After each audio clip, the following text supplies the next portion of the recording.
Good morning, I'm Gina Stevens from Belwa Media. I'm the owner and managing partner.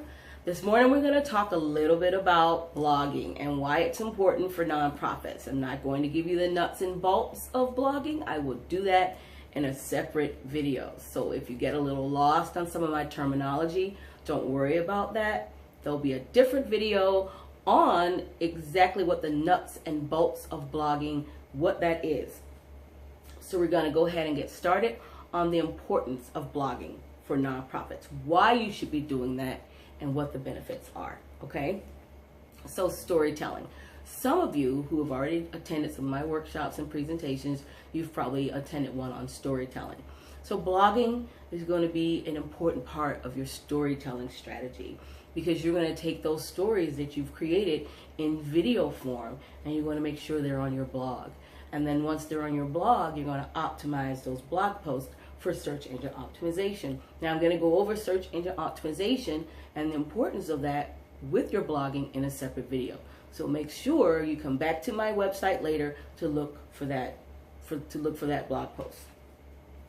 Now, nonprofits need to use their blog in order to make sure you educate your community and anyone who comes to your blog on exactly what it is that you're doing, okay? And you want to also educate your community on the various things related to the services that you provide. So what do I mean by that? So let's say you provide services to homeless youth, all right?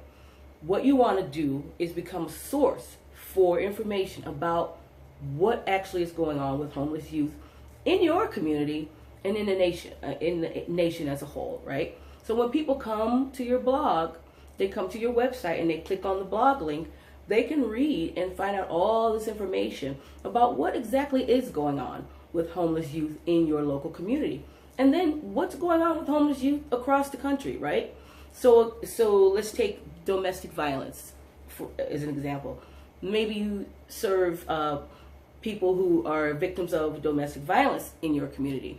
When people come to your website, they click on blog, you can provide information about what's going on with people, not just the people in your community, but what's happening with domestic violence issues across the country.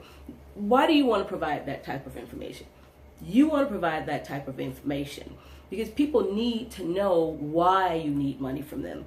They need to know why this is such a pressing issue. You need to tug at those heartstrings as much as possible. People need to know why this is such a pressing issue so that they want to give money, right? So become a source of information for people about what is going on across the nation related to the people you are serving so that they want to give you money. So you want to make sure that you become a source of information. Now, I am a digital marketing person. I provide digital marketing services. When people come to my website, the first thing they see is information about marketing. The first thing nonprofits see when they come to my website are digital marketing tips for nonprofits. I have become a source of information. That's who I am. So that's what you want to become, okay? So another thing, what you want to use your blog for is you want to make sure that people know where your money is going. Because I'm telling you, when I go to a nonprofit's website, if they've asked me for money, when I go to their website, I look to see where that money is going. I want to know, okay? When I go, I want to look, I want to see what you've done. I want to see the impact of what you have done. I want to see the impact of what my money has done. So use your blog to show the impact of what you have done. So hopefully these tips that I've given you, these reasons that I've given you have encouraged you to start using blogging. Now in a different video, I am going to give you some of the nuts and bolts of blogging. So make sure you come back. Thanks for joining me. My name is Gina Stevens.